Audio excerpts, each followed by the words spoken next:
C'est Hebdo, édition du dimanche 2 février 2020. Bien le bonjour à tous et merci d'être sur STV. Obsèques de Boris Kevin Tchakounte, l'enseignant assassiné par son élève le 14 janvier au lycée classique de Colbison. La mise en bière se transforme en drame. La morgue du CHU de Yaoundé a été prise d'assaut jeudi dernier par les enseignants venus en Tauge rendre un dernier hommage à leurs collègues disparus. Cependant, ce qui devait être un moment de recueillement s'est très vite transformé en scène de violence. Les enseignants ont en effet été chargés par les forces de l'ordre à l'aide de canons à eau et de gaz lacrymogène. Analyse et commentaires de ces faits dans un instant avec vous. Denis Kobo, vous êtes journaliste. Bonjour et merci d'avoir accepté notre invitation. Bonjour Léla, bonjour à tous ceux qui nous regardent ce dimanche. C'est avec beaucoup de plaisir que je suis là. Alors, j'aimerais avant toute chose avoir votre analyse sur le désaccord cardinal qu'on observe en ce moment entre Christian Toumi et Samuel Cléda. Vous avez pu voir la note dans laquelle le cardinal Samuel Cléda interdit que ce soit... voilà, Monseigneur Samuel Cléda interdit justement que soit l'invocation du nom de Christian Toumi lors des prières d'intercession. Bon, je n'ai pas cherché à analyser ce décret au-delà du rapport interne à l'Église catholique dont je ne connais pas déjà assez bien les rouages. Mais généralement, en tant que journaliste, je suis interpellé lorsqu'une question se pose. Et ce n'est pas moi qui pose des questions. Est-ce qu'il y a une contestation du décret qui a été publié? Non. Donc, à ma connaissance, il y a le problème né de l'interprétation que les uns et les autres font, n'est-ce pas, de cette affaire qui est interne à l'Église. Donc, la crise... parce que les uns et les autres se demandent pourquoi est-ce que le décret n'intervient que maintenant, c'est-à-dire, je crois, 10 ans ou 11 ans après que le cardinal Christian Toumi... Oui, je dis donc que ces questions-là, généralement, c'est la méconnaissance des rouages de l'Église. Parce que lorsqu'une décision comme celle-là est prise, ce n'est pas, c'est pas à nous de la contester. Le fait qu'il n'y ait pas une contestation, il n'y ait pas d'éclat de voix de l'intérieur de l'Église, faire en sorte que le journaliste ne puisse pas a priori s'attarder sur la question. Jusqu'à présent, je n'ai pas eu de réaction du cardinal Christian Toumi, encore qu'il s'agit d'une mesure qui était une pratique qui était exceptionnelle. Et l'exception ne faisant pas la règle, on ne peut pas manifestement penser qu'il y a un peu... Moi, je sais, il y a derrière tout le tollé qui est soulevé se cache la théorie, la récurrence de l'instrumentalisation. Il s'est passé dans les années 40, 50 aux États-Unis, la montée du populisme. Le populisme intervient lorsque n'importe qui prend la parole n'importe quand, n'importe comment et sur n'importe quoi. Au niveau des États-Unis, tu as des centaines de journaux. Au Cameroun aujourd'hui, bientôt, il ne sera plus possible à qui que ce soit d'aller dans un kiosque, prendre un journal, s'asseoir, lire de façon sereine pour avoir l'information. Parce que monsieur n'importe qui donne ce qu'on peut appeler information entre guillemets sur n'importe quoi, n'importe quand. Donc lorsque vous voyez un décret qui est signé de Monseigneur Cléda et adressé à qui l'on sait, c'est quand même extraordinaire que les réactions qu'on voit dans la rue ne soient pas celles des fidèles catholiques, ne soient pas celles des membres du clergé ou celles de la personne dont le nom est cité. La réaction vient des gens qui, comme moi, je n'ai jamais été à l'église un jour pour prier Dieu. Et je ne sais pas pourquoi est-ce que je vais être le premier à vouloir interpréter un courrier dont les termes sont étrangers. Donc,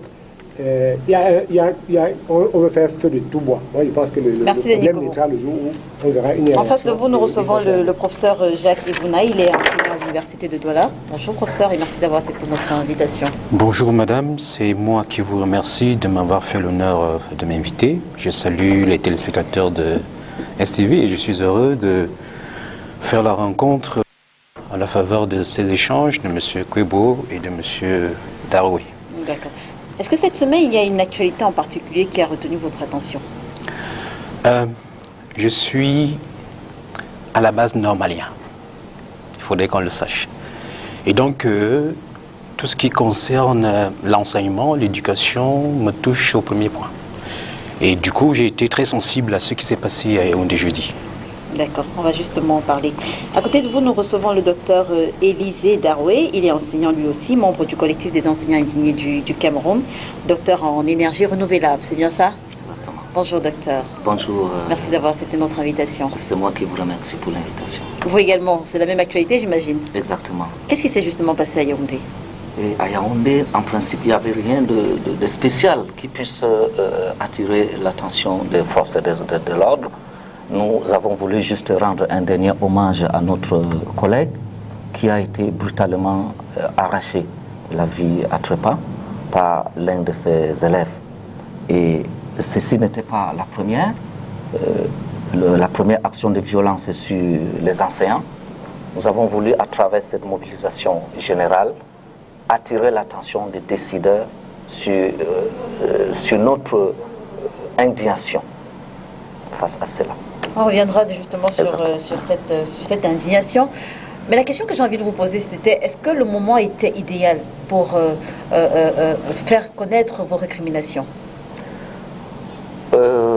C'est la énième action qui est posée, ainsi comme action de violence sur les enseignants. Donc, et ici, ce qui a attiré plus notre attention, c'est que notre collègue est mort les armes à la main sur le champ de bataille. Il méritait un hommage académique de la part du ministère de tutelle. Mais du moment où cet hommage n'a pas été fait, nous avons voulu à notre niveau lui rendre ce vibrant hommage. C'est là. Alors, professeur Ibouna, vous avez commis un test sur cette question intitulée Dommage académique, un test dans lequel vous êtes assez dur, il faut le dire ainsi. Quelques paragraphes de ce test, il faut dire non à cette bêtise, il faut lui dire non avec toute l'énergie possible. Hier a été détournée la puissance publique contre les enseignants sortis de leur torpeur pour le but le plus noble, accomplir un rituel académique en hommage à leur collègue sauvagement assassiné par un de ses élèves. Kevin a été assassiné une autre fois par des fonctionnaires médiocres agissant en bande organisée au nom de l'État au proteste d'en sauvegarder la sûreté. Que sert-il à cette heure d'accorder un intérêt qu'elle ne mérite pas à de semblables opinions ténébreuses? Notre passage, la brutalité policière ne connaîtra presque plus de limites. Pour meubler leurs heures d'ennui, les sous-préfets multiplieront des provocations et continueront à se substituer aux proviseurs. Pourquoi ce ton aussi dur? Madame Ganze, quand vous subissez une violation telle que celle à laquelle nous avons tous assisté, le premier sentiment qui vous habite est un sentiment de colère. Il y a des situations dans lesquelles on ne peut pas s'en prendre à certains corps. Vous voyez le policier, vous n'avez pas le droit de vous en prendre au policier dans son uniforme. Vous n'avez pas le droit de vous en prendre au magistrat ou à l'avocat dans sa robe. Vous n'avez pas le droit de vous en prendre à un pasteur ou un prêtre dans sa soutane. Les enseignants sont sortis. Je suis surpris d'entendre ici que c'était pour exprimer leur indignation. Ce que je sais, c'est C'est le docteur Daroué qui l'a dit. Ce que je sais, c'est lorsqu'on sort en toge, c'est pour accomplir un rituel académique. Et il ne me semble pas, habituellement, lorsqu'on a vu des gens, des mouvements de grève, qu'on avait besoin d'y aller avec sa toge. Alors, des enseignants sortent pour la simple raison de rendre hommage à un des leurs tombé dans une salle de classe. Et la chose simple qu'ils demandent, c'est qu'il leur soit permis d'accomplir ce rituel-là, ou tout au moins accompagner autant que possible leurs collègues. Et on a vu ce qui s'est passé. Si, madame, il ne s'élève pas de voix. C'est un cycle qui ne va plus s'arrêter.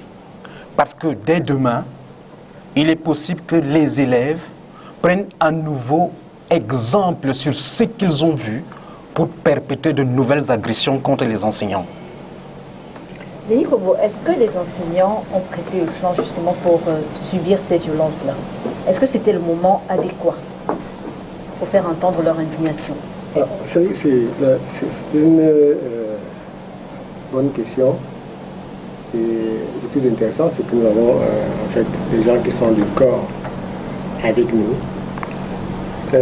Pas pour que chacun exprime une émotion face à ce qui s'est passé.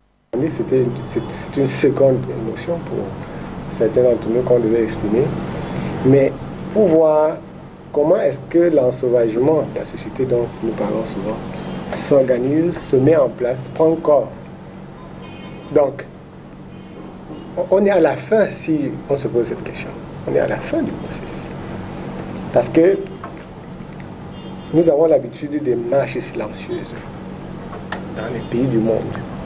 On a vu l'affaire Komaté d'ici, où tout le monde est sorti, sans distinction de chapelle politique, sans distinction de région, d'origine. Les Camerounais sont sortis parce qu'ils ont été frappés de voir dans quelles conditions une mère qui portait un bébé, qui portait des bébés, est morte. Et ce qui est encore grave, c'est que généralement les situations de violence ou d'effervescement de violence interviennent en cas d'opposition entre des forces qui contestent l'autorité établie. Et là, on était dans un hôpital avec des enseignants qui ne sont pas venus, sont pas venus affronter le gouvernement en place. Des enseignants qui sont sortis pour rendre hommage à un enseignant qui est décédé dans des conditions assez dramatiques. Alors, personne ne peut, je ne sais pas s'il y a quelqu'un qui peut aujourd'hui comprendre que ça se termine de cette façon. Prêter le flanc à quoi? Que je suis seulement dubitatif du fait que des hommes en tenue, les forces de maintien de l'ordre, soient sortis de leur caserne ce matin-là pour venir sévir tel qu'elles ont sévi. Et quand on regarde le dispositif qui était là, c'est un dispositif qui, qui organise une présomption de culpabilité des enseignants. Parce que si on est sorti avec tout ce qu'il y a comme canon à eau pour venir à la levée du corps d'un enseignant assassiné en plein cours, ça veut dire qu'il y avait quand même une intention de la part de ceux qui sont de venir soit provoquer un désordre, soit répondre à un désordre. Rien n'explique cela. On n'a pas à sortir avec les canons à eau si on sait que les gens vont au deuil. Et le matin, nous qui suivions ces événements-là sur les réseaux sociaux, on sentait qu'il y avait quand même l'électricité dans l'air. On peut extrapoler en allant voir que je connais bien les parents de celui qui est décédé. Les obsèques se sont déroulées plus tard, sans incident. Il y avait des forces de l'ordre qui étaient. Peut-être que la sauvagerie et la barbarie de la veille avaient fini par frapper tout le monde pour qu'on revienne à la normale. Donc, si on veut rendre vraiment, on veut continuer de rendre hommage à ce jeune enseignant-là qui est parti, on prendra du temps pour comprendre ce qui s'est passé. C'est-à-dire que pour le moment, on n'a même pas envie, moi j'ai pas envie de comprendre. J'ai pas envie de comprendre que on finisse d'enlever toute la dignité qui restait aux enseignants. On a déjà, j'avais parlé à l'époque, et les gens ont dit qu'il y a le génocide contre l'école, contre l'enseignement est organisé au Cameroun. De ce qui se passe aujourd'hui, je peux m'appeler ça pour ne pas être, peut-être les gens, tout le monde ne comprendra pas, c'est un épiphénomène. Si la violence contre les enseignants se limitait à cette eau qu'on l'a versée, ce serait rien du tout. La violence est plus forte. Bien avant, c'est que quand on pense qu'il y a tout le rapport de force. quand vous assistez dans un régime néocolonial où le dirigisme politique, le dirigisme administratif est une force qui dépasse la force militaire, vous allez tout assister à ça. Pourquoi? Parce que si ça avait été des retraités devant la CNPS, on leur aurait versé la même eau et le gaz lacrymogène, j'en ai vu. Si ça avait été des journalistes qui sortent pour dire que un État ou des gens, pas l'État, des voyous installés dans un État ne peuvent pas confisquer le travail des journalistes, ils recevront de l'eau. C'est ce qui était important. Si c'est des enseignants d'université qui étaient sortis dans les mêmes conditions ou dans d'autres circonstances, ils auraient reçu cette eau. Si c'est des jeunes d'un quartier qui étaient sortis pour revendiquer, par exemple, l'électricité qui est devenue, le courant qui est devenu une chose rare, ils auraient reçu la même eau. Donc, le système en place ne doit sa survie qu'à l'organisation et l'entretien de justement, la répression. À la fin de cette émission, on interrogera justement cette fébrilité dont vous parlez. Docteur Daoué, au regard du dispositif sécuritaire qui a été mis en place à la morgue du CHU, Denis Kobo émet justement deux hypothèses. Soit le dispositif a été mis en place pour provoquer, soit il a été mis en place pour répondre aux désordres. Justement, des autorités ont estimé que ce cortège des enseignants avait été infiltré par des hommes politiques. Est-ce qu'à un moment donné, justement, ça n'a pas été le cas? Madame, excusez-moi, mais déjà, le corps enseignant est le corps le plus éduqué, instruit. Je ne veux pas vous couper, je veux juste préciser à l'endroit des téléspectateurs que nous sommes censés recevoir Valérie Mandengue du Rassemblement démocratique du peuple camerounais, qui nous a justement été envoyé par la cellule de communication de ce parti politique. Malheureusement, il n'est pas encore là et jusqu'ici, on n'arrive pas à l'avoir. Donc, vous avez la parole, docteur. Ok, j'étais en train de dire que le corps enseignant est le corps le plus instruit, le corps le plus éduqué. Car c'est lui qui éduque, c'est lui qui instruit et c'est lui qui enseigne le savoir-vivre à la société. Si le corps enseignant d'un pays se laisse instrumentaliser oui, par des hommes politiques, c'est que ce corps-là a échoué.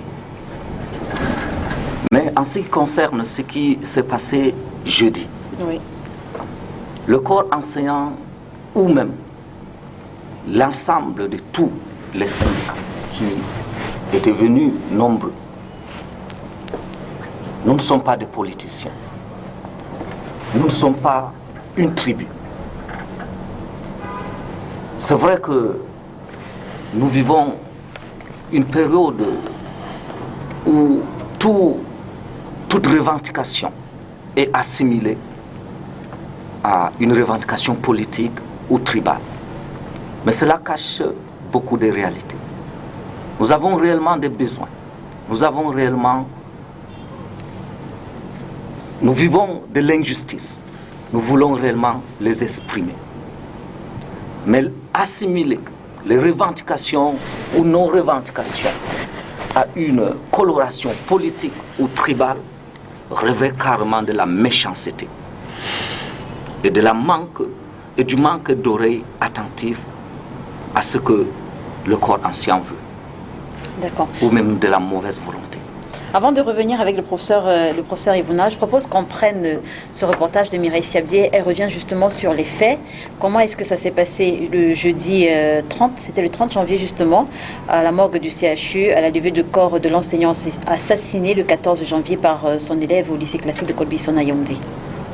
Du gaz lacrymogène, des jets d'eau pour disperser les enseignants venus des 10 régions du pays, rendre un dernier hommage à leur camarade Maurice Njomi Tchakounte, 26 ans, assassiné le 14 janvier dernier par un élève alors qu'il était en plein exercice de sa profession au lycée de Colbison.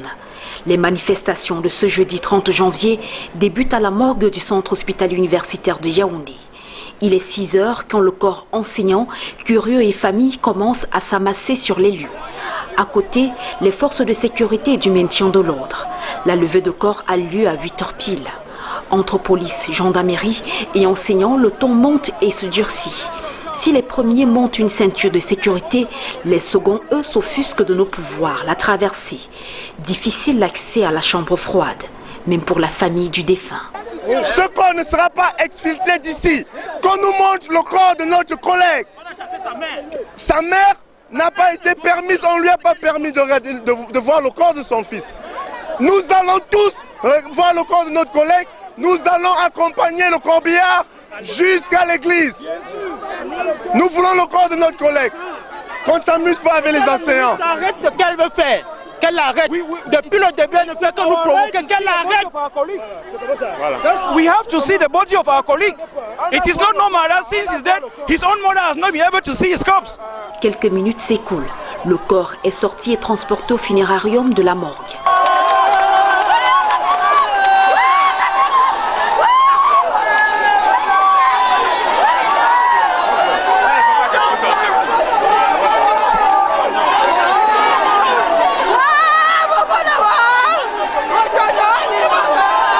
La salle est pleine à craquer. Policiers et gendarmes veillent afin d'éviter le moindre dérapage.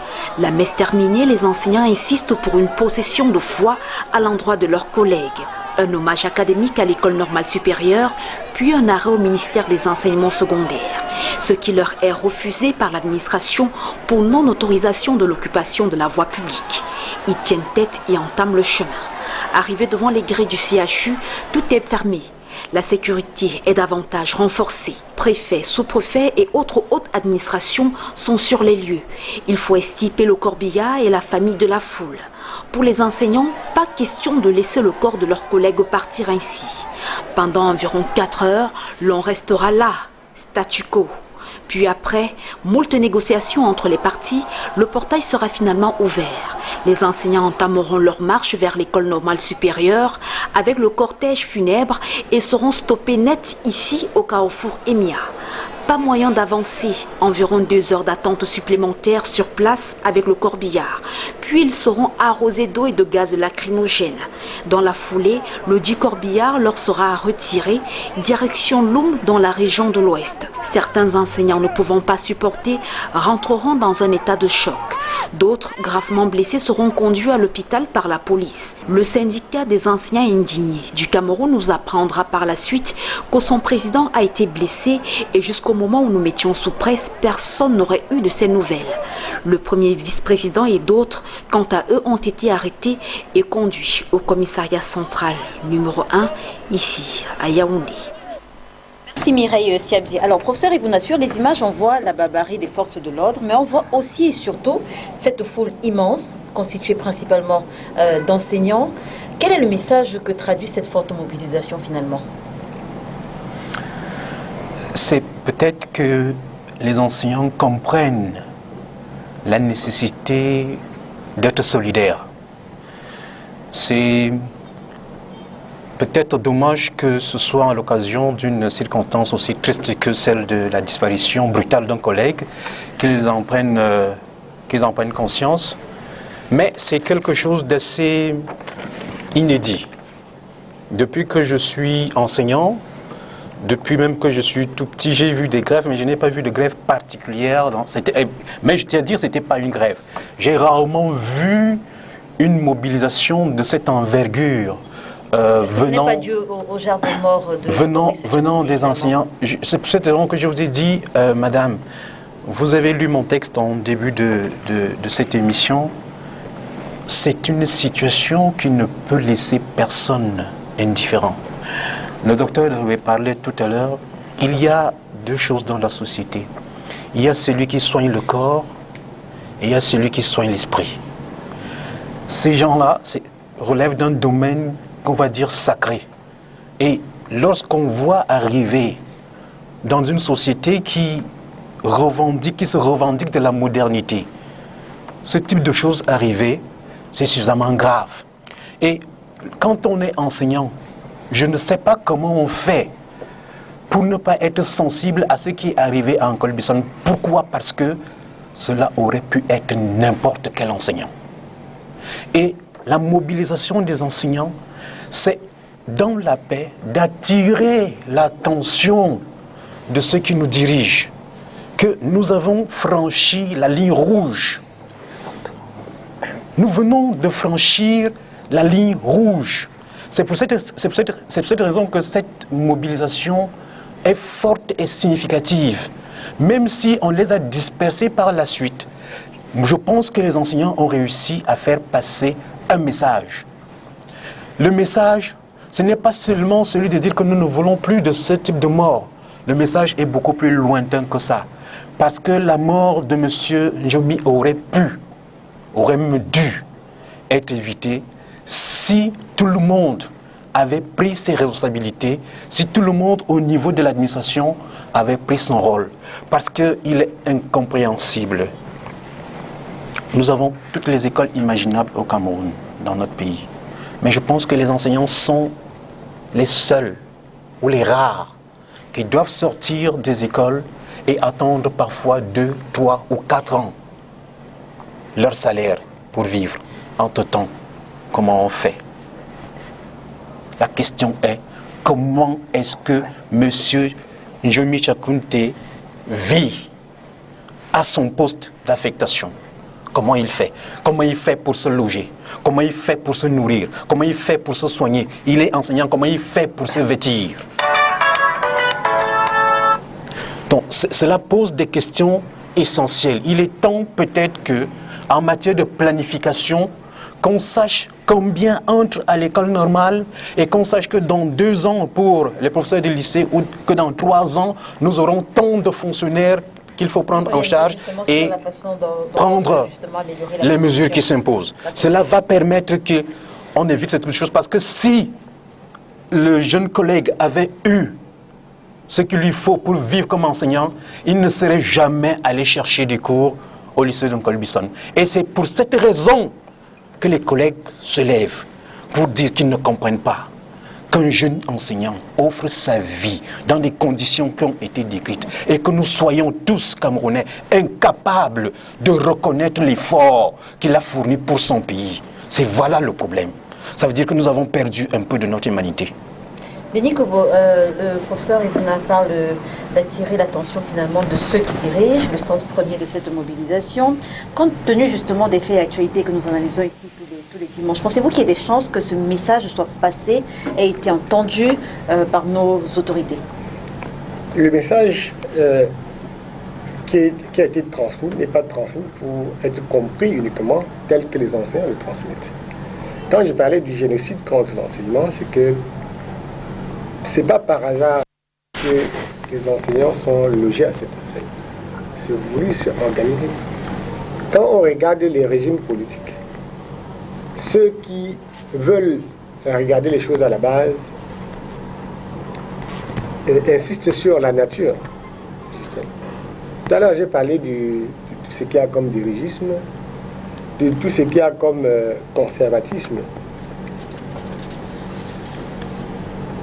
Passer le temps de l'émotion, il y a autant à dire sur le comportement répréhensible des enseignants qui découle de ce que le procès explique. Parce que quand vous êtes sorti de l'école normale, vous allez travailler pendant 2 ans sans salaire. Comment est-ce que vous vivez? Il a posé beaucoup de questions, mais il n'a pas dit qu'est-ce que vous enseignez aux enfants en ce moment? Et quelqu'un qui n'a pas mangé chez lui, est-ce que vous ne faites pas exactement ce que les journalistes sans salaire font? Alors, je ne veux pas rester sur... C'est pour ça que quand on voit même le type d'émotion sélective, ça tient à ça. Il y a des Camerounais qui n'ont pas été émus, qui ont fait semblant d'être émus, parce qu'ils font partie de ce système qui opprime, qui écrase les Camerounais à leur passage. C'est une affaire sérieuse, et c'est pour ça que je comprends bien quand on voit la répression qui s'est abattue sur les enseignants. On n'a pas réprimé les enseignants parce qu'ils sont sortis en grand nombre pour se présenter à la mort. C'est qu'on ne peut pas tolérer qu'un corps social quelconque, qu'un corps professionnel devienne subitement et cette conscience de classe, ce niveau de conscience collective. C'est pour ça qu'il fallait absolument effacer ça. Il fallait effacer, oui, c'est ça la nature du régime. Alors pourquoi est-ce que depuis les coupes sur les salaires, on n'a jamais vu les gens sortir? Parler des syndicats d'enseignants, Je n'ai pas une information exacte au collectif. Si le collectif n'est pas un syndicat, voilà, donc c'est un collectif. Parce que au Cameroun, dans tous les corps de métier, vous avez des syndicats. Il y a deux types de syndicats. Il y a les syndicats de revendication et les syndicats de collaboration. Les syndicats qui voient des membres de ces membres être nommés, être célébrés.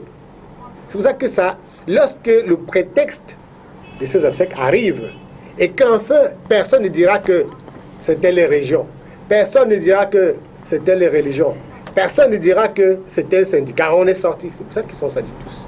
Il n'y avait pas une raison de ne pas être d'accord. Parce que ça peut être le docteur, ça peut être le professeur. Je suis enseignant, ça peut être moi.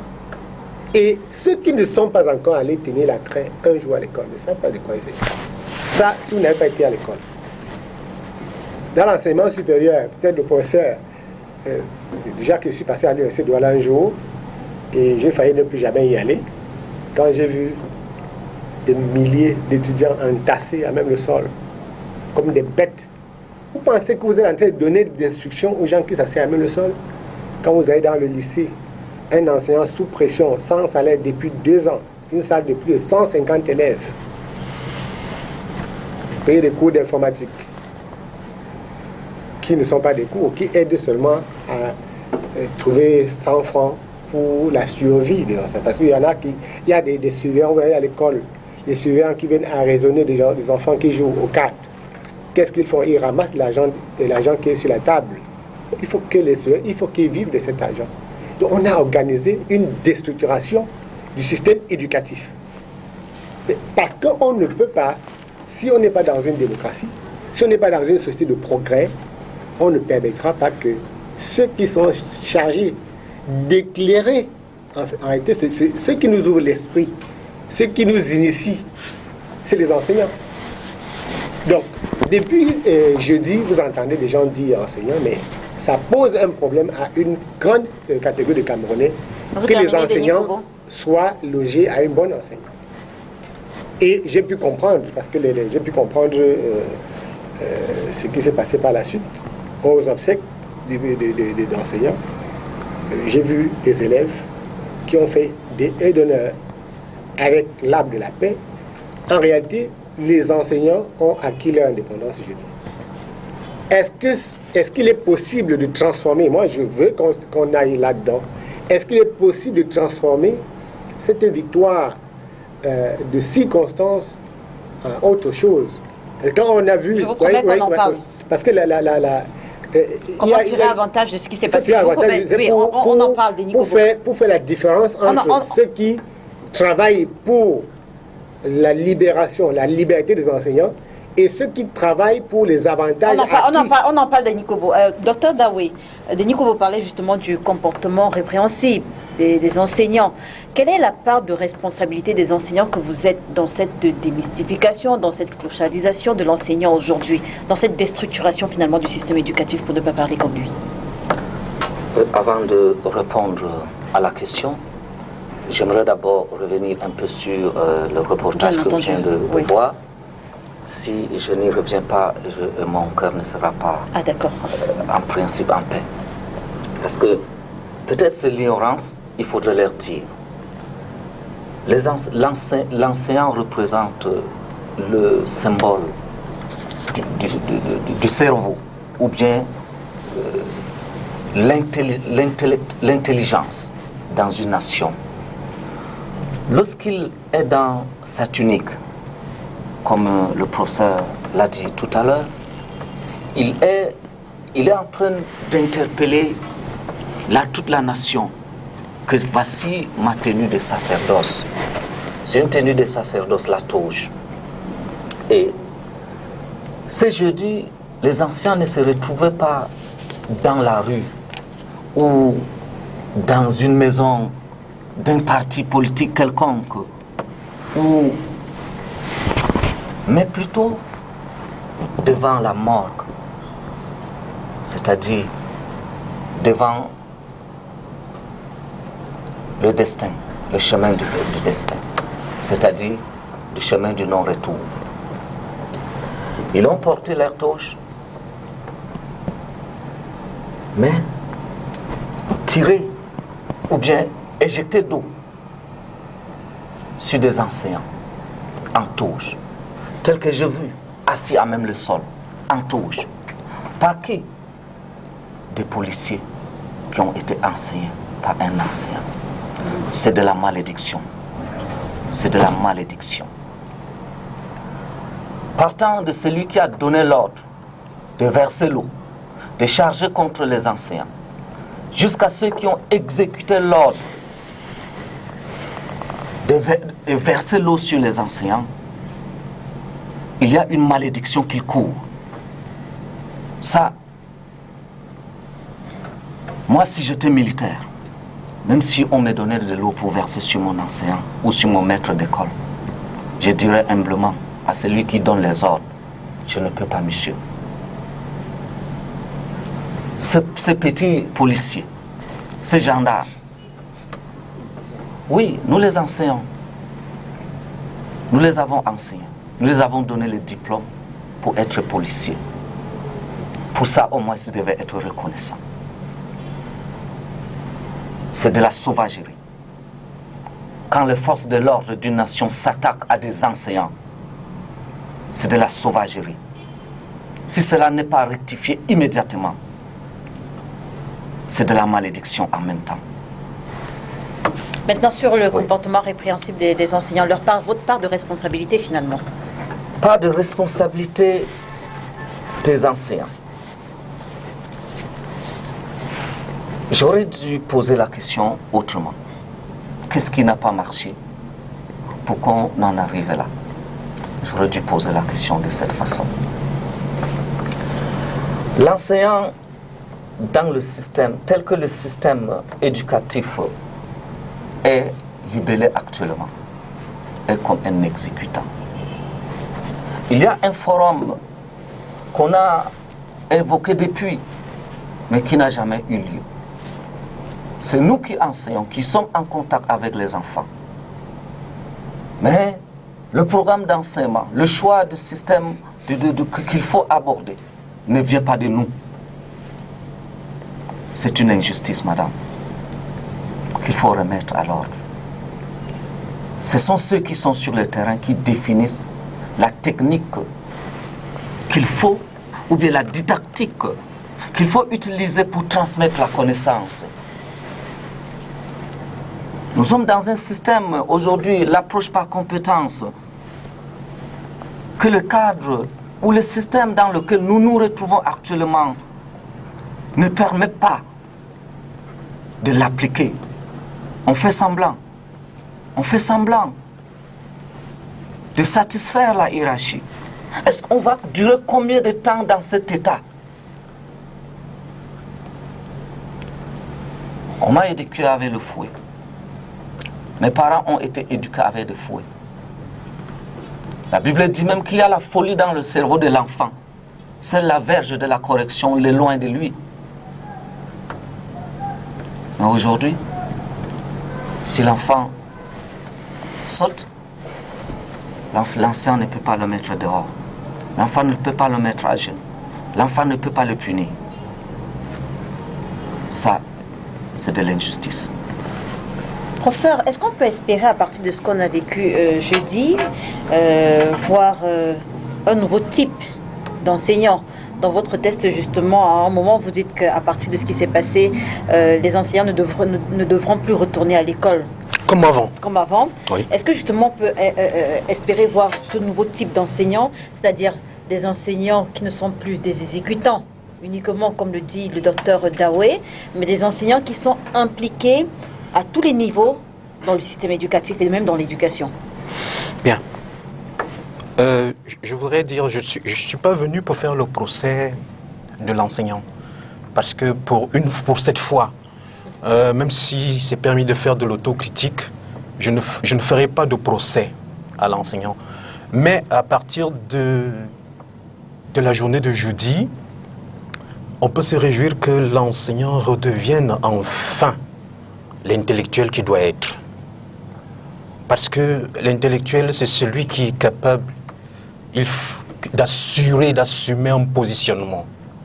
Et à partir de jeudi, je pense que ce n'était pas une bravade de la hiérarchie, mais ils ont pris leur responsabilité de se revêtir de leur toge et d'accomplir avec ou sans l'appui de la tutelle le rituel qu'ils pensaient pouvoir faire pour leurs collègues. Il y a autre chose.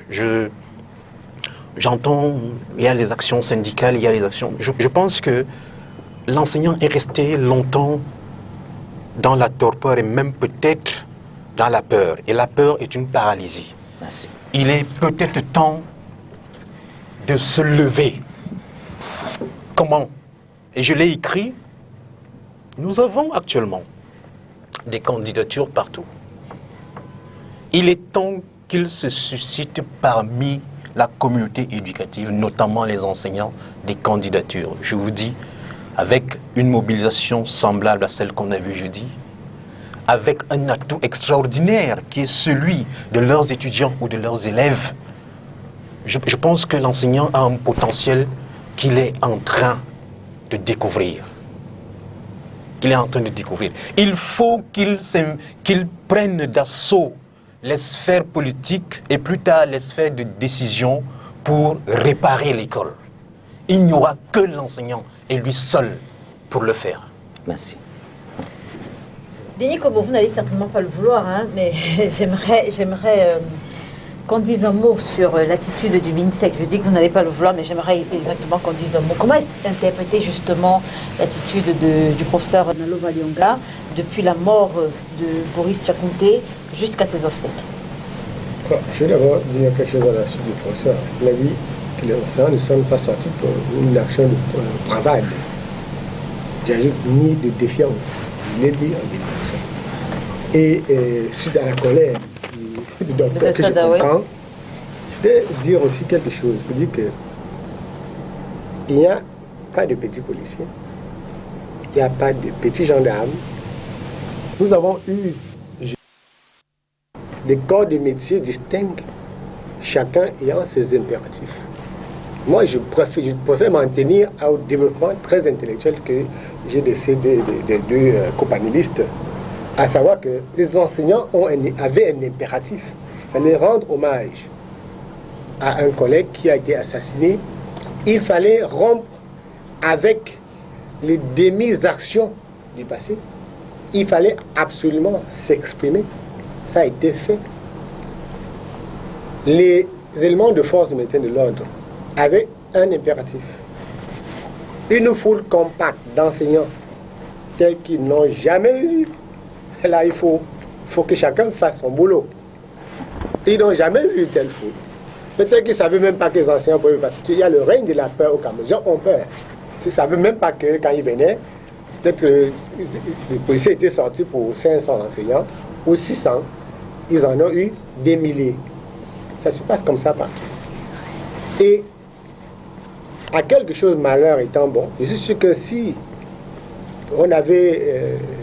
je dis que si ces incidents-là, s'il n'y a pas eu une seconde ou une troisième, une énième violence, je ne suis pas sûr que l'action des enseignants aurait eu cet écho-là. On devait penser que bon, ils sont venus à la mort. Comme ça, la prochaine fois, il y aura un autre cas, ils vont venir à la mort. Mais peut-être que tout le monde a eu l'occasion de s'expliquer. Ce qu'on condamne, quand on parle de violence, la violence de ceux qui l'ont exercée sur les enseignants, la violence de ceux qui auraient éventuellement provoqué, on n'a pas dit que c'est les enseignants, on n'a pas dit que c'est les enseignants ou que c'était enseignants, de ceux qui l'auraient provoqué. Il y a également le fait que la violence est produite.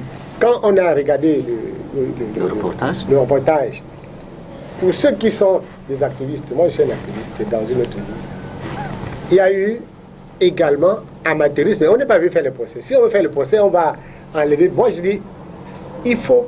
Et ce qui est déterminant, c'est que ce jeudi-là, les enseignants sont sortis en grand nombre. Tout ce qui s'est passé dans la lutte, on peut appeler ça, moi j'aurais pu, sans analyser, appeler ça épiphénomène. Ça peut, je veux dire, ça pourrait arriver si c'était les médecins, ça peut arriver si c'était les autres. Ce qui est important, ce qu'il faut retenir en tout état de cause, c'est la réussite de la mobilisation. Sur l'attitude du MINSEC. Sur l'attitude du MINSEC, moi j'ai pu avoir répondu sans avoir eu la question. Parce que si c'était l'éducation de base, on aurait eu la même réaction. Si c'était l'enseignement supérieur, on aurait eu la même réaction. Alors, moi j'ai appris, et je le sais en tant qu'enseignant, que l'enseignant est devenu un exécutant. Quand vous allez à l'école, moi j'enseigne à l'école de journalisme. Quand on regarde le programme qui était fait pour les BTS, moi j'ai eu un BTS pas au Cameroun, bon, l'équivalent d'un BTS, dans une école professionnelle. Il y a un camarade journaliste qui a dit que quand on va,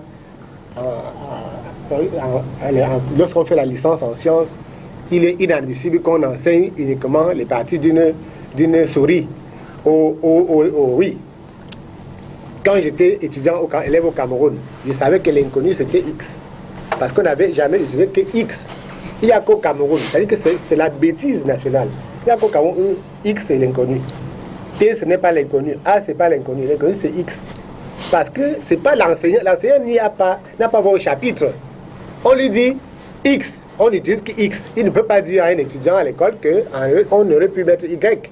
On aurait pu mettre je viens.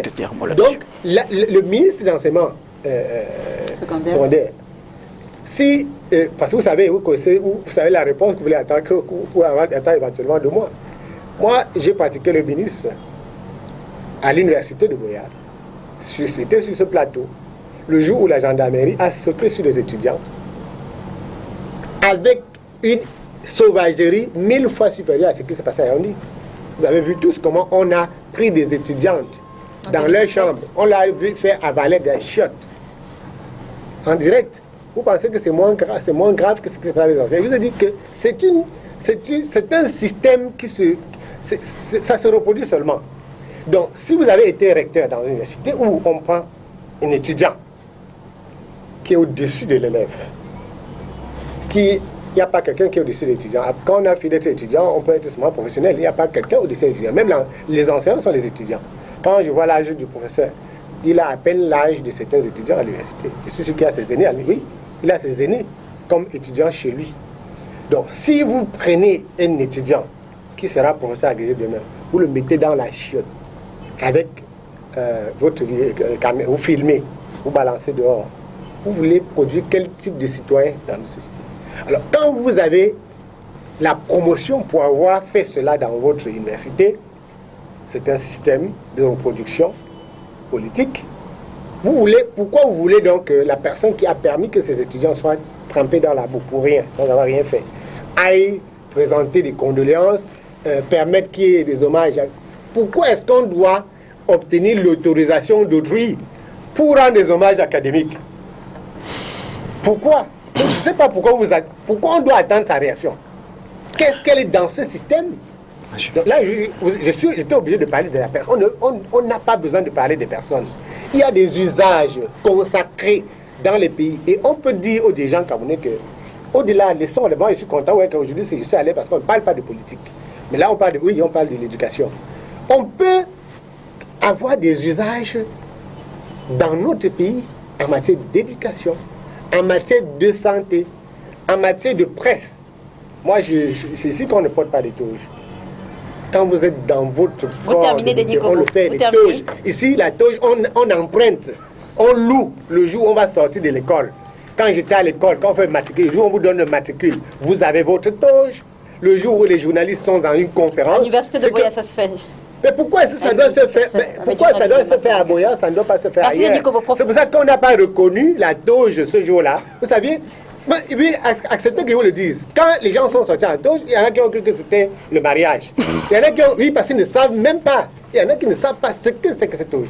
Il y a une franchise qui n'est pas académique, qui est franchise professionnelle. C'est de ça qu'il parlait. Quand l'enseignant a sa toge, donc, interdit de toucher parce qu'il est en situation professionnelle et, comme le ministère dit, devant une morgue. Ne serait-ce que pour la circonstance du deuil et de l'émotion, chacun se met à sa place. Mais on ne connaît pas ça chez nous. Merci Denis Kobo. Professeur, allez-y professeur, vous avez la parole. Voilà, merci. j'imagine que assumer les charges de ministre sont difficiles. Je n'ai jamais été ministre, mais j'imagine que c'est une charge difficile. Mais je sais aussi, pour avoir souvent vu faire dans l'administration, que les situations embarrassantes, parce que la mort de M. Njomi est une situation extrêmement embarrassante pour notre administration. Donc je sais que les situations embarrassantes, on botte en touche, comme on dit, c'est-à-dire on les confie à la gestion des collaborateurs. Et donc ce que je pense, c'est que on aurait pu gérer cette affaire en désignant le délégué départemental, régional, ou même le proviseur, pour représenter le ministre aux hommages académiques de l'enseignant décédé. Vous savez, les réparations symboliques ont leur place. Elles ont leur place. Pourquoi les collègues se sont obligés de sortir? On a deux programmes. Un premier qui fait état des hommages académiques et un second qui ne fait plus du tout état de cette étape-là. Vous voyez? Ça, c'est un problème. Donc, leur sentiment, c'est qu'on refuse à un de leurs collègues qui vient de subir la pire agression, puisqu'elle s'est soldée par une mort. On lui refuse la reconnaissance. Et vous allez voir la correspondance. Il était en service. Et ça, il faut faire... Bon, monsieur que vous parlez des émotions tout à l'heure, effectivement, il faut sortir des émotions. C'est d'une finesse, c'est d'une subtilité qui ne doit pas passer inaperçue.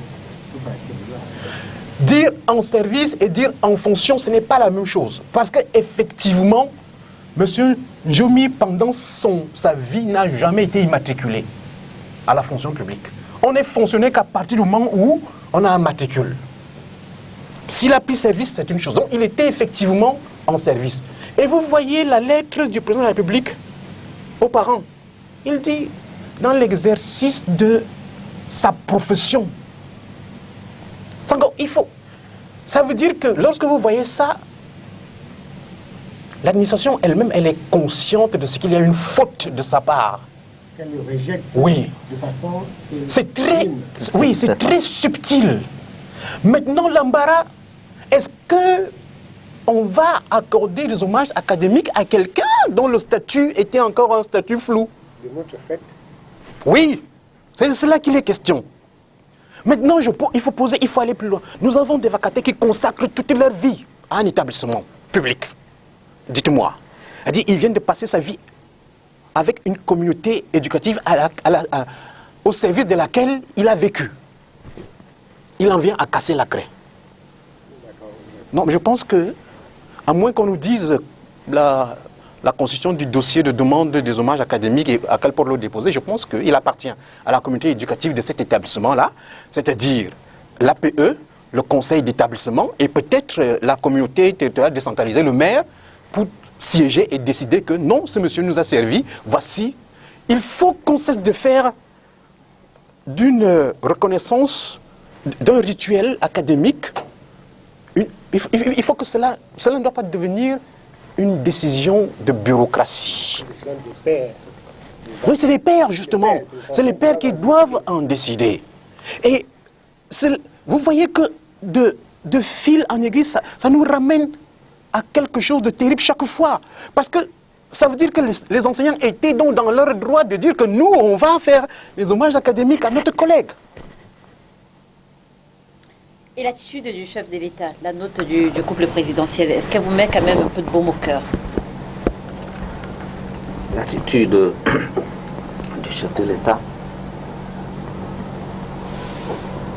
ces mots sont rassurants. Et comme un bon père, peut-être n'avait-il pas été informé à temps, parce que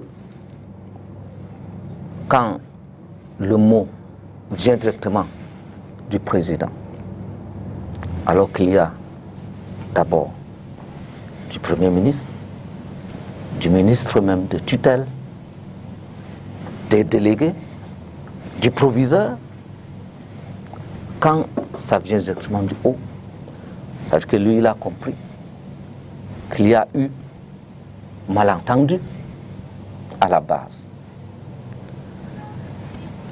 Je n'ai rien à critiquer sur le message de condoléances du chef de l'État. Par contre, sur celui sur la première sortie du MINSEG, vous avez visiblement des choses à dire comme vos collègues dans le reportage de Mireille Siabdji. Oui, effectivement, une partie de ce regroupement ou bien de ce soulèvement viendrait de sa première sortie. Il y a mort d'homme. C'est prioritaire par rapport à toute autre chose. Mais sa première sortie a mis en avant plutôt le fait qu'il ne soit pas dans son lieu d'affectation. Qu'il soit un déserteur? Voilà. Pardon? Qu'il soit un déserteur. Voilà. Donc, a mis en avant ce principe. Permettez-moi de revenir un peu sur la carrière d'un enseignant qui sort nouvellement de l'école de formation. Il a réussi le concours, c'est déjà du succès. Il doit se former pour instruire le Camerounais. Il paye ses droits universitaires, comme les étudiants. S'il vient de loin, comme de l'extrême nord, je suis sorti de l'INSEP de Douala. Je n'ai aucun parent ici. Je dois louer. Mes parents se sacrifient pendant 5 ans. Ils le font. J'ai fini ma formation. L'instant où on a fini la formation et l'instant quand on donne les affectations, entre-temps, je fais comment? Mes parents savent que j'ai déjà fini ma formation, donc je ne dois plus louer. Or, l'école ne m'a pas encore donné le diplôme de sortie. Je ne suis pas encore affecté. Généralement, ça peut aller de 3 à 6 mois que la note d'affectation sort. C'est-à-dire remise de parchemin le lendemain ou dans la nuit, on vous affecte. La remise de parchemin, parfois certains chefs d'établissement exigent le paiement d'une certaine somme pour avoir la touche et l'organisation des cérémonies. Je me suis battu pour avoir tout ce dont il avait besoin. Dans la nuit, quand le ministre rentre ici, il m'affecte dans une autre région. Je n'ai pas de frais de relève immédiatement. Ça veut dire que je dois me battre pour trouver encore de l'argent et aller au lieu de service. J'y arrive. Peut-être avec un retard d'1 semaine, 2 semaines, je trouve la menace du sous-préfet sur la table. Absence au poste. Ou bien sont invités à rejoindre immédiatement leur poste de service. Comme si on s'était formé pour rester au quartier. On s'est formé pour enseigner. On s'est formé parce que nous voulons servir. Mais dès lors, la note d'affectation et puis la note du sous-préfet qui donne directement des instructions, vous devez être en poste. Je suis en poste donc, je n'ai pas de maison, je n'ai pas de frais de relève, je n'ai pas de salaire. Je vis comment? Pendant combien de temps? Pendant combien de temps? 2 à 3 ans. Et quand ça s'ouvre, on donne le tiers. On passe doucement. Après, sur le tiers, on peut faire 5 ans en train de prendre le tiers. C'est-à-dire 123 000. La famille sait que l'enfant, le fils est déjà fonctionnaire. Il a déjà un salaire. Il a des responsabilités. Voici en quelque sorte la carrière d'un enseignant quand il sort nouvellement. Amélioration de la condition de l'enseignant au Cameroun, Béni Kono, ça passe par quoi? Bon, naturellement, je ne veux pas qu'on parle de l'amélioration de la condition de l'enseignant. Je vois derrière l'amélioration de la condition de l'enseignant le salaire. Il ne s'agit pas de ça. On n'est pas encore arrivé au salaire. Et tous les problèmes qu'on pose là, personne ne parle du salaire. Dans les grilles, même dans les conventions, dans la plupart des conventions, soit le code du travail, ou ceux qui se relèvent du code du travail, les fonctionnaires, ce qui est important en termes de conditions de travail, c'est le problème qui vient d'être évoqué là, le profil de carrière. Oui, c'est-à-dire que nos enfants sont voués à l'échec. Et c'est même extrêmement dangereux de penser qu'on est en train de former son enfant lorsque depuis 5 ans, le formateur ne réussit pas à atteindre son propre équilibre.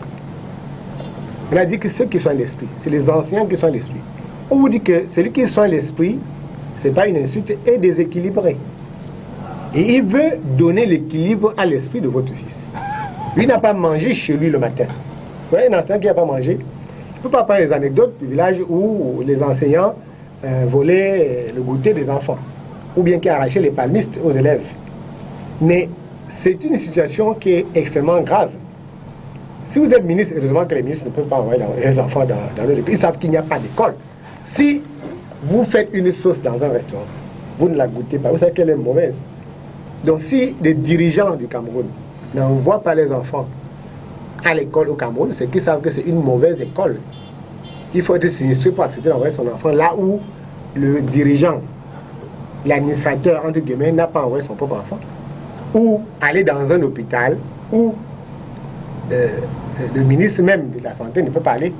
Pourquoi est-ce que vous irez là-bas? C'est une affaire suffisamment complexe. Et ça, c'est pas il y a des régimes politiques qui ne sont pas porteurs de transformation sociale, qui ne sont pas porteurs d'équilibre social. Pourquoi demander à un régime comme celui de Paul Biya? Celui de Paul Biya, je n'ai rien contre lui, ou celui de la plupart, 90% de ceux qui disent qu'ils veulent le remplacer, ils ne sont pas capables de créer l'école nouvelle. L'école nouvelle, ce n'est pas une proclamation. L'école nouvelle a une orientation qui est fondamentalement sociale, fondamentalement solidaire. Et regardez les enseignants. Il n'y a pas un brin de solidarité dans le traitement qu'il a appris. Ce n'est pas parce que les gens sont méchants, c'est parce que leur système politique ne peut se reproduire que si l'enseignant est comme ça. Si l'enseignant n'est pas comme ça, il peut aller apprendre la grève à l'élève à l'école. Vous savez que quand j'ai vu comment leur grève, il y a eu un mouvement après. Au matin, jeudi matin, à un moment donné, quand je vois le président du collectif dire « nous allons faire ci », ça, on est déjà dans une action de revendication. Et c'est fait tel que ça peut être fait par quelqu'un qui est formé au Cameroun. Sinon, ce n'est pas comme ça. Même le mouvement qui a été organisé n'était pas organisé. Parce que ceux qui l'organisent n'ont pas appris dans le système camerounais comment on organise un mouvement social. Donc ça devait, vous voyez que quand on parle des conditions de l'enseignant, c'est regarder les prédispositions de ceux-mêmes qui veulent former un enseignant. À l'école normale, l'enseignant n'est pas différent. D'ailleurs, la différence entre l'école normale supérieure et l'université, je ne veux pas extrapoler, il faut aller fouiller pour savoir. Parce que le type qui forme en première année d'histoire, celui qui forme aussi en histoire à l'école normale, et à aucun moment donné, il a l'impression qu'il est en train de former un formateur. Il se comporte comme s'il formait toujours l'étudiant. Oui, moi, j'ai dit ça avec beaucoup de mes camarades qui sont professeurs dans les lycées. Ils sont traités comme des enfants à l'école normale. J'ai des gens, on a en face à deux personnes, deux éminents professeurs qui sont sortis de l'école normale. À l'école normale, on traite l'étudiant comme on traiterait n'importe qui. Alors qu'il n'est pas un académicien de l'université, là, c'est un normalien. Il est formé comme formateur. Et le type de pression psychologique qu'on lui impose à l'école normale, le type de pression psychologique qu'on lui impose à la sortie de l'école, n'est-ce pas, va déterminer la qualité de l'école ensuite. C'est pour ça que pendant 5 ans, il attend dans la douleur son salaire. Il attend la reconnaissance et on peut le traiter sur la voie publique à titre de jour. On l'a versé de l'eau. Vous savez qu'il y avait le mythe chez nous quand on était à l'école primaire, on ne savait pas que le maître mangeait. C'est quand on est passé au collège qu'on a su que le maître qui était à l'école primaire là, il pouvait manger. Le maître ne mange pas à l'école. Il ne mange pas aujourd'hui, il y en a peut-être qui mangent, mais à l'époque, le maître ne mangeait pas. les gens ne savaient pas que le maître pouvait être dans le besoin de quoi que ce soit. Mais aujourd'hui, il faut qu'un élève aide l'enseignant à rentrer chez lui en taxi le soir. Parce qu'effectivement, il n'a pas de moyens. Ça, vous avez démystifié l'école. Vous avez démystifié. Si vous démystifiez l'enseignant, vous avez démystifié l'école. À l'université, allez voir comment les étudiants, il y a des étudiants qui sont mieux logés. À l'université, moi, il y a un enseignant d'université ici, à l'université de Douala, là, je connais des étudiants qui sont mes amis, qui sont 2 fois mieux logés que l'enseignant. Vous terminez, Denis Kovo. Et qu'est-ce que vous attendez de cet étudiant-là? Qu'il n'ait pas du tout, comment on dit ça, un brin de respect absolu pour l'enseignant. Professeur Ibouna, sur la même question, qu'est-ce qu'il faut changer justement pour améliorer concrètement la condition de l'enseignant au Cameroun? Je pourrais... Elle est vaste, la question. Elle l'est effectivement. C'est toute notre société qu'il faut changer. Oui, ça fait peut-être rire, mais c'est toute la société camerounaise qu'il faut changer.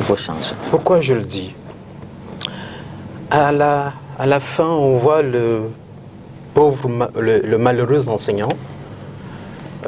J'entends parler de l'école normale. Effectivement, vous trouverez qu'il y a des gens qui ne peuvent même pas supporter la formation de l'école normale parce qu'ils ont été imposés par une élite qui veut se faire élire. Ça, c'est un problème. Ça c'est un problème. Qu'est-ce qu'il faut changer? Il faut rendre, c'est une formule plate, rendre son autorité à l'enseignant. Moi, quand j'allais à l'école, je voyais des enseignants qui étaient respectables, ils étaient beaux, ils inspiraient, on sentait en eux le bien-être. Mais aujourd'hui, vous avez des enseignants qui passent le temps à gémir, à se plaindre. Je vous assure, Madame Ganze, quand vous verrez le bulletin de paye d'un enseignant, ce qu'on lui donne comme... Moi, je ne suis pas syndicaliste, mais c'est des choses qu'il faut quand même savoir. Ce qu'on lui donne comme indemnité de loyer, c'est 3 fois rien en comparaison avec d'autres agents publics. C'est 3 fois rien. C'est le parent pauvre de la fonction publique, finalement. Ça, je vous le fais pas dire. Maintenant, vous allez voir, quand on dit conditions de travail, il y a une photo qui circule sur les réseaux sociaux où, je ne vais pas donner le personnage, mais on montre le personnage dans une école.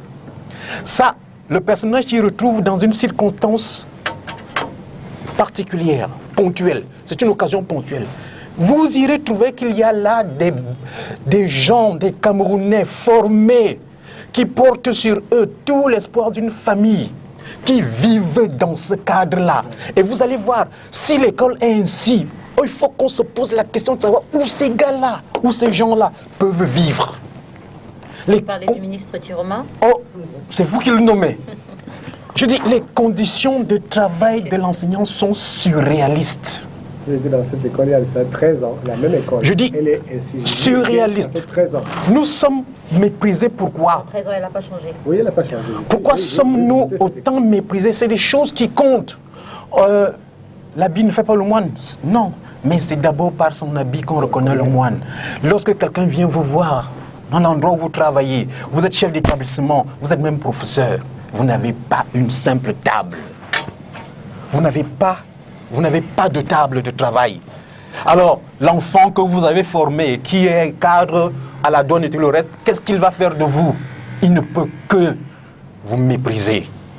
Non, de ces écoles-là, il faut que les enseignants, nous disons, l'enseignant dit non.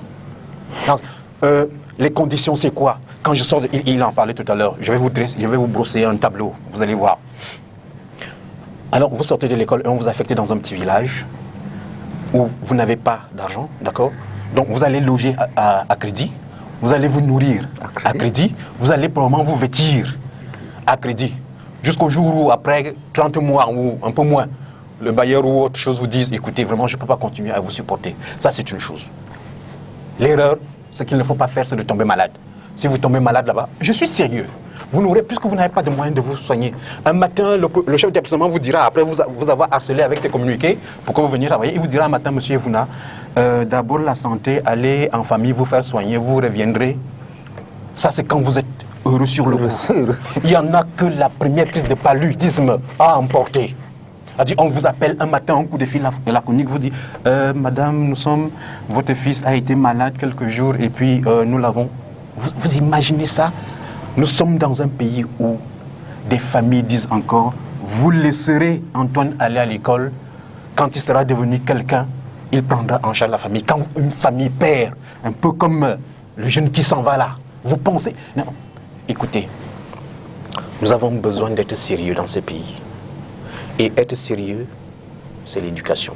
Mais je l'ai entendu parler de l'APC. Moi, j'ai enfourché le cheval contre l'APC parce que cette histoire abrutie. Il a parlé de l'enseignant qui exécute. Oui, on a fait de l'enseignant en automate. Voilà pourquoi je disais tout à l'heure que l'événement de jeudi nous montre que l'enseignant est en train de redevenir intellectuel. Parce que l'intellectuel, c'est celui qui se pose les bonnes questions.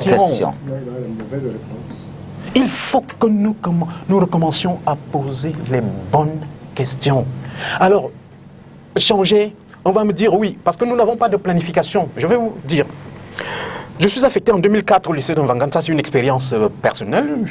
Avec quelques collègues, on est devenus des amis. Fifen, Bettine, Belam, Kodor et Simbi. Mais il y avait quelque chose dans ce lycée-là. Le proviseur, Angoda Gobert, le maire, Missili, ils appelaient ça le maintien au poste. Oui, ils appelaient ça le maintien au poste. C'était un village, un petit village. On nous donnait à chacun 20 000 francs par mois. C'est-à-dire des jeunes pour essayer de sédentariser les enseignants qu'on vous envoie dans un village. Parce que si vous ne le faites pas, comment ils vont rester? Une idée serait peut-être que le ministre regarde effectivement de près la gestion qui est faite des fonds de l'APE. À quoi ça sert? C'est d'abord l'argent des parents. Alors quand on leur envoie un nouvel enseignant, il faut peut-être que l'APE trouve un moyen en attendant que ce gars-là ait son salaire, de lui assurer une petite survie. Maintenant, il faut que l'administration elle-même prenne définitivement en main ses responsabilités pour pas qu'un fonctionnaire, un enseignant de surcroît, soit tout le temps ridiculisé. Je vous assure, ça fait... Aujourd'hui, c'est un stigmate. On vous dit, c'est un enseignant. Dès qu'on l'a dit, vous comprenez. Dans la société camerounaise, on dit, c'est un enseignant. Je dis, c'est une insulte grave qui doit s'arrêter. Les solutions sont là. Elles sont là. Moi, j'ai dit planification. Nous avons tout un ministère. Je crois, non? La planification, savoir que dans 2 ans, nous aurons tant d'enseignants qui feront leur entrée dans la fonction publique. Et 2 ans avant, on commence à préparer toute la documentation nécessaire. C'est à l'école, maintenant, à l'école formatrice, de dire, vous ne pouvez plus immatriculer tel parce qu'il est décédé. C'est l'école qui met l'exception à ce moment-là. Un fonctionnaire, un enseignant ne peut pas vivre dans les conditions qu'on nous impose au Cameroun. J'ai quand même entendu une chose de M. Nkwebo. C'est vrai que les situations évoluent. Je vous ai dit au départ que je suis normalien. J'ai la chance d'avoir fait la faculté et l'école normale. Les choses ont peut-être changé. Moi, je suis enseignant d'école normale. Mais je vous assure, les gens qui m'ont formé, je fais la différence entre l'enseignant de français que je suis devenu après l'école normale et le diplômé en lettres modernes françaises que j'étais en venant de la faculté. Et ce petit effort-là, il y en a qui le font. Mais on ne peut pas, encore une fois, imputer ça à l'enseignant parce que lorsqu'on dit enseignant ou recrutement à l'école normale, mais qui vient? Qui vient? Vous allez voir que les pressions et même la misère, parce que ça peut s'expliquer, il y a tellement de pressions que finalement il suffit de présenter un doctorat, on dit bon voilà, tu vas enseigner. Non. Les chiens ne font pas des chats. Pour former un enseignant, il faut soi-même être un enseignant. Et c'est de là que commencent aussi à naître certains des problèmes que nous avons. Il ne suffit pas d'être pétri de connaissances, il faut pouvoir en faire des enseignements pour des gens d'un certain âge. Donc nous avons, madame, vous voyez qu'on peut passer toute une journée ici pour trouver ce qui ne va pas et essayer de chercher des solutions. La solution, je dis, c'est la société camerounaise, mais c'est surtout l'État qui a les moyens. Comment est-ce qu'on met justement cette journée à profit, la journée du jeudi 30 janvier, pour faire changer les choses? Déjà, beaucoup a été dit concernant l'enseignant qui était avant un automate. Jeudi, ces jours a marqué l'esprit, peut-être à certains anciens qui ne savaient pas encore qu'ils peuvent dire non lorsque ça ne va pas. Et avant de répondre directement à cette question, qu'est-ce qui doit être fait? Déjà, il faut apolitiser la création des établissements. Ce n'est pas le pouvoir politique qui doit décider où implanter un établissement scolaire. Ce rôle revient aux éducateurs. Autrement dit, il faut que toute la chaîne éducationnelle soit dirigée par un enseignant, quelqu'un qui a fait la pédagogie, la didactique et toutes les autres matières. Il connaît mieux ce qu'il faut sur le terrain. Je préfère faire taire le nom. J'ai été affecté premièrement dans un village à l'ouest. Il y a 2 établissements côte à côte. L'un, c'est pour un parti de politique, l'autre, c'est pour l'autre parti de politique, parti politique. Ce pas des établissements publics? Oui, des établissements publics. Public ou privé? Public. Public. Ça veut dire qu'il y a un député qui crée un établissement dans son village natal et aussi le village qui est à côté. L'autre maire a aussi créé sa part. Infrastructure. Il y a quoi là-bas? Combien de salles de classe? Combien de tables bancs? Est-ce qu'il y a un coin d'eau? On ne cherche plus à vérifier. Juste que mon rival de parti politique a créé, je crée aussi. C'est ce que nous avons vu tout à l'heure en image là. C'est le résultat. Chaque homme politique a le pouvoir de créer un établissement public, d'avoir l'autorisation d'ouvrir un établissement public dans son village. Il fait créer dans son village, sans infrastructure. Et puis, c'est lui aussi qui décide que envoyez-moi des enseignants là-bas. Vous voyez donc, ça c'est à changer.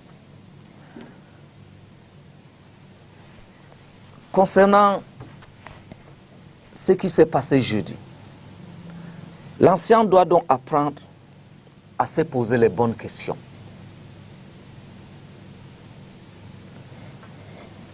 Il n'est plus au niveau où on suit mollement soit une volonté politique ou une volonté de vouloir s'arrimer à un système éducatif lointain. Moi, j'appelle ça comme ça. Sans toutefois prendre des dispositions pour accueillir de tels systèmes. Nous avons nos réalités locales. Et aussi, connaissant ces réalités. Les solutions ne sont pas difficiles. C'est en fonction de ce que l'État prévoit qu'on lance le concours. 50 places en physique, 30 places en STEC, 20 places en ceci. Ça veut dire qu'il y a auparavant une maîtrise de l'effectif des enseignants qui entrent dans les écoles normales et ceux qui sortent. D'où sort donc la discontinuité de la chaîne à ce niveau. Quand il sort 2 ans, 3 ans sans salaire, pourquoi? C'est le groupe qui est parti. Donc, pourquoi? C'est un mal qu'il faut régler à l'immédiat. Comme le professeur parlait tout à l'heure de la santé de l'enseignant, c'est un problème très sérieux. Jusqu'à présent, les enseignants continuent de payer des scolarités pour les enfants, de porter les enfants pour aller à l'hôpital. En principe, l'enseignant qui est affecté dans un lieu autre que son village a droit à la protection totale. Parce que c'est comme un ambassadeur que son ministère a envoyé ailleurs. Mais ce n'est pas le cas. Il n'a pas cette assurance sanitaire, ni ses enfants, ni lui-même. Et parfois, il y a des enseignants qui meurent même qu'on ne sait pas qu'ils sont morts. On ne sait pas qu'ils sont morts. La famille a déjà enterré, sans aucun hommage, sans rien. Il y a cet autre domaine, les primes de recherche et de documentation. Vous savez c'est combien dans le salaire? C'est 15 000. C'est beaucoup. Chez moi, c'est zéro.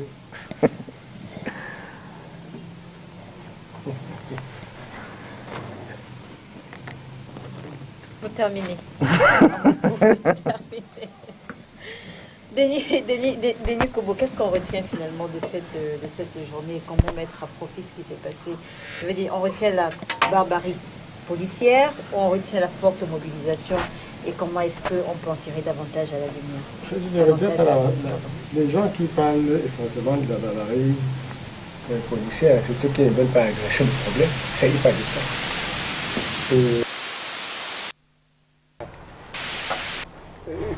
Si on en parle, c'est pour éviter le problème qui a été posé. Et le mouvement social se conçoit, s'organise avant de se mettre en marche. Les enseignants, moi j'ai, en tant que président du syndicat national du Cameroun, travaillé avec quelques syndicats des enseignants. Et ces camarades-là, je leur ai souvent dit que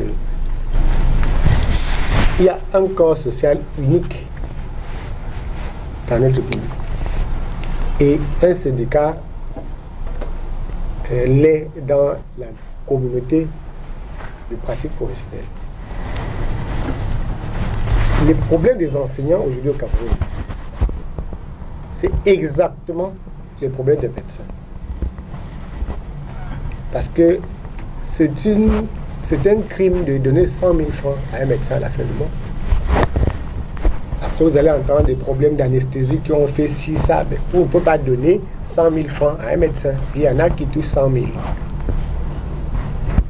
Vous ne pouvez pas avoir dans un pays comme le Cameroun, 85% des journalistes, je vous prends un témoin, n'ont pas de couverture sociale. Ouais, tout à l'heure, le procès dit c'est un problème de la société camerounaise. Quand un journaliste n'a pas de couverture sociale, quand un journaliste est obligé d'entrer dans la voiture des hommes politiques pour couvrir la campagne électorale en cours, qu'est-ce qu'il donne comme information dans le journal le lendemain? Lorsqu'il est transporté par le député de coin pour aller à l'hôpital, au CHU, quel est le compte rendu qu'il fera des événements qui sont produits là-bas jeudi? Et vous semblez toujours insister sur le problème de l'enseignant. Le problème de l'enseignant aussi, c'est qu'il ne doit pas continuer d'être seul en crise. C'est-à-dire que si l'enseignant est là seul dans son problème, personne ne saura de quoi il s'agit. Quand il parle, on sait qu'il pleurniche, on sait qu'ils sont instrumentalisés par tel ou tel parti politique, on sait qu'il veut le poste, mais parce que l'ensemble des acteurs sociaux, les enseignants ne comprennent pas ce problème-là. J'ai eu ma camarade qui m'a dit l'autre jour, le ministre a écrit, le ministre Nyonga a demandé qu'on lui fasse des propositions. Je lui ai dit, vous êtes incapable. Il me dit, non, camarade, je dis, vous êtes incapable de faire des propositions. Même la ministre elle-même, elle n'a aucune solution à apporter. Elle dit comment? Elle dit, alors, l'intendant de votre... Qui gère les finances dans votre lycée? Pour qui gère l'intendance? L'intendant est du ministère d'enseignement secondaire? Non. Donc, on ne peut pas faire des propositions au ministre. Ce n'est pas elle. L'école, ce n'est pas le ministre. Et c'est un problème au Cameroun. Pourquoi? Ailleurs, vous avez une commission qui s'occupe d'éducation. Si on veut parler de l'école, la vraie école, un jour, on va créer une commission nationale de l'éducation. À ce moment-là, les acteurs d'éducation vont y aller pour parler d'éducation. Si vous, on me nomme, moi je suis journaliste, on me nomme ministre de l'éducation, qu'est-ce que j'en sais? Je ne suis pas professeur de lycée. Je vais aller parler de lycée alors que je n'en sais rien. Il faut une commission où les techniciens parlent de toutes ces affaires-là. À l'école, il y a les gens qui viennent du ministère des Finances. Est-ce que vous avez posé le problème des enseignants comme s'il s'agissait comme si on attendait une solution du ministre des enseignements secondaires? Non, ce n'est pas le ministre des enseignements secondaires qui les prend en solde. C'est le ministre. Quel est le ministère qui forme les enseignants? Quel est le ministère qui vous recrute? C'est un concours de la fonction publique. C'est un autre ministère. Je dis que non, c'est trop facile de dire, tout à l'heure vous avez parlé de ministre. Un fonctionnaire qui est né, qui est mort, est de quel ministère? Il n'a pas de ministère. Vous êtes de la fonction publique. C'est la fonction technique qui relève du ministère de l'Agriculture, du ministère des Enseignements secondaires, du ministère de l'Éducation de base. Il faut que cela se sache. Parce que depuis l'autre jour que je vous ai entendu là, on dit ministère. Est-ce que c'est à cause du ministre des Enseignements secondaires que M. Tchakounté n'avait pas de salaire? Est-ce que c'est le ministère des Enseignements secondaires qui devait payer son salaire? Non. Il devait être pris en solde par quel ministère? Est-ce que vous avez entendu parler? Est-ce que ce ministère-là sait même qu'on doit de l'argent à ces messieurs? Vous parlez du ministère de la fonction publique, de Joseph Lé? C'est pas lui qui paye la fonction, les enseignants encore. Il est de la fonction publique. Le ministre qui doit payer votre salaire. Le MINFI? Le ministre qui prend en solde, c'est quel ministère? Le ministère des Finances. Okay. Depuis là, personne ne parle du ministère des Finances. Pourquoi? Donc c'est pour ça qu'on dit... Non, moi j'ai parlé de planification. C'est ça que le professeur a dit tout à l'heure que c'est un problème de la société camerounaise. Tant qu'on va continuer avec les ministères là, ce sont des... On va sortir de cette émission. Nos ministères, c'est des officines françaises. C'est-à-dire que les gens sont allés en France, ou quand les colons partaient, ils ont laissé un sketch de quelque chose qu'on appelle l'administration. Et c'est ça qu'on applique aux gens aujourd'hui. Quand à l'époque, ceux qui géraient l'éducation, l'enseignement au Cameroun, c'était les colons. Et ils avaient un comportement typiquement néocolonial vis-à-vis des enseignants, vis-à-vis des fonctionnaires ou des agents de l'État.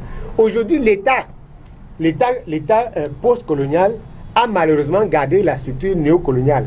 Et le dirigisme, donc les gens pensent que même quand vous êtes fonctionnaire là, vous êtes toujours traité comme un subalterne. Alors, on sort sur cette question. On a eu la répression des avocats en robe, et maintenant on a celle des enseignants en toge. À partir des événements enregistrés au Cameroun depuis 2016, quelle est l'analyse, professeur, que vous faites du climat social dans notre pays? Je ne sais pas si je suis qualifié pour faire Vous êtes qualifié, croyez-moi. Une analyse du climat social au Cameroun. Dans la culture des lettres qui est la mienne, on dit qui trop embrasse mal étreint. Oui, il faut analyser la société par secteur. Et je me sens surtout à l'aise dans le secteur qui est le mien, c'est-à-dire l'éducation. Alors, nous sommes en train d'en parler. Si on observe ce qui se passe parce qu'on va peut-être faire une induction, on va partir de l'éducation, vous verrez qu'il se pose des questions, des problèmes à tous les maillons, c'est-à-dire depuis l'élève jusqu'à la tutelle. Et vous verrez que lorsqu'on commence à parler d'éducation, il faut absolument intégrer les parents dans la société. On observe depuis... c'est pas aujourd'hui, c'est parce que... Là, on peut vous accuser, vous autres journalistes, parce que tant que... On a le sentiment souvent que tant que vous n'êtes pas menacé dans votre chair, vous n'êtes pas très solidaire de ce qui se passe dans la maison des autres. Et les enseignants en ont beaucoup pâti. Vous êtes plus enclin à être amis avec les hommes politiques, on ne sait pas trop pourquoi. Mais toujours est-il que notre système éducatif bat de l'aile depuis au moins 10 ans. Et il y a des alertes. Parce qu'il ne faut pas penser que tous les Camerounais sont silencieux ou qu'ils sont complices. Mais il se trouve seulement que certains ne sont pas souvent à la bonne place. C'est-à-dire,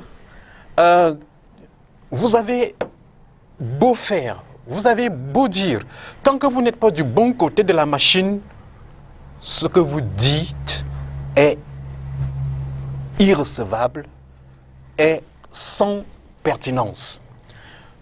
Je vais rester dans le domaine de l'éducation. Si vous regardez ce qui se passe au secondaire, en matière d'enseignement, dans 10 ans, 20 ans, le Cameroun n'aura que des abrutis, des gens incultes, qui ne seront même pas capables d'écrire leur nom, parce que on a inventé une chose absolument immonde, qu'on appelle compétence. On a fait un déni de compétence justement parce que je suis convaincu, ça je ne parle pas de moi, il y a au Cameroun des didacticiens, des spécialistes des questions d'enseignement qui auraient pu élaborer un cadre pédagogique. Mais des gens ont préféré faire venir de temps en temps qui est un Canadien, qui est un Belge, qui est un Français pour faire expérimenter, je dis expérimenter, chez nous, quelque chose qui n'a jamais fonctionné nulle part. Et on est content en fin d'année, nous parents, même les enseignants, ils y vont très enthousiasmés, c'est les délibérations, et ils distribuent des diplômes comme des bouts de pain. C'est ces enfants-là qui reviendront demain, habillés en policiers, en gendarmes et obéissant aux instructions qui vont nous balayer dans nos salles de classe et autres. Docteur Daroé, sur la même question, l'analyse du climat social au Cameroun, à partir des événements vécus en 2016 par les avocats en toge, à partir des événements vécus jeudi dernier par vous, les enseignants, en robe également. Je suis, je peux dire, essoufflé. En principe, lorsqu'une société court à sa perte, elle s'en prend à ses intellectuels. Elle s'attaque à ses intellectuels. Elle lapide ses héros. Elle forme des incultes pour tirer sur des citoyens. C'est le preuve, ce sont des preuves que notre société est malade. Elle a besoin d'être soignée et d'être redressée. L'école n'a jamais été comme ce qu'elle est aujourd'hui. On préfère caresser les délinquants sans toutefois les inculquer des punitions sévères. On les caresse pour faire d'eux demain ceux qui viendront verser l'eau sur les enseignants. Ce sont des signes d'une défaillance totale de la société. Elle est malade. Si hier c'était des avocats, aujourd'hui c'est des enseignants. Demain certainement, mon cher journaliste, il en a l'habitude. Demain ça sera les journalistes. Les médecins peut-être. Après les médecins. S'il faut agir, il faut agir maintenant. Parce que les enseignants, ils ne sont pas aussi en peu nombre comme les autres corps. Nous sommes plus de 40% de la fonction publique. Donc, s'il y a un petit message que je vais donner. Oui, rapidement. Que les policiers et les gendarmes, si demain on vous donne l'ordre de verser de l'eau sur des enseignants, refusez. C'est de la malédiction. Que les décideurs aussi, si les enseignants se soulèvent, si les enseignants revendiquent une condition meilleure, ne cherchez pas à coller à leurs revendications une coloration politique et tribale. Cela vous empêche de mieux les écouter. Merci. Merci à vous. Un dernier mot de Nico Bruy, on sort avec vous, peut-être sur la fébrilité en ce qui concerne le climat social. On n'évalue pas le climat social. Moi, je connais plutôt le mouvement social. Le mouvement social qui donne une image, qui donne qui peut donner le visage du climat social. Et les mouvements, il y a eu des tentatives d'organisation, de structuration du mouvement social. Jusqu'en 2019, janvier 2019, nous étions le syndicat national des jeunes du Cameroun, seul au front. Vous avez un autre syndicat concurrent, Denis Kobo. Le ministère de la Communication en a déjà créé 2 en l'espace de 12 mois. Le ministère de la Communication, ils en créent. Et quand ils créent, heureusement qu'ils créent des mouvements jeunes qui font des communiqués de soutien à tel ou à tel autre. Et quand vous voyez des journalistes qui ont ces derniers jours, je crois qu'il y a des journalistes qui ont des ennuis. Comme par hasard, ces journalistes sont membres de ces syndicats créés par un ministère. On l'a vu avec les enseignants, les médecins. On a décapité le syndicat des médecins. Donc, quand un régime n'est pas démocratique, il ne peut pas accepter que le mouvement social s'organise. Et il faut bien regarder. C'est trop facile de regarder le pouvoir.